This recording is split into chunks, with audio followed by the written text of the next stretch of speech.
Welcome back to another video, guys. In this video we are working on this Mercedes GLA 2.1 diesel, and here we have P052F00. Now if you're getting this fault code and the car's not starting as it should in the morning, or should we say it just cranks and cranks, and then after a few goes it turns on, and you've got the engine management light on, should we say, or the coil light if it does come on, this fault code, this is going to be guidance, guys. I'm not going to change anything, but it's just going to be guidance.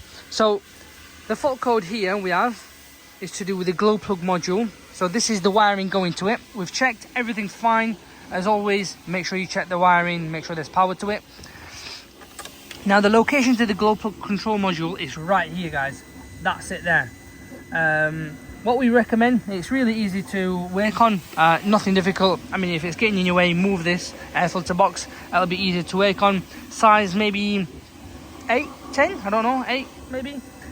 Pop it on, take this off, it'll come out. There's another sensor there, take that out and replace it. That's our advice. If obviously there's power going to it, then we advise you replace the component with the original OEM sensor and make sure it's not aftermarket, and hopefully this should cure it. It'll just be a case of full scan and clear, done, dusted.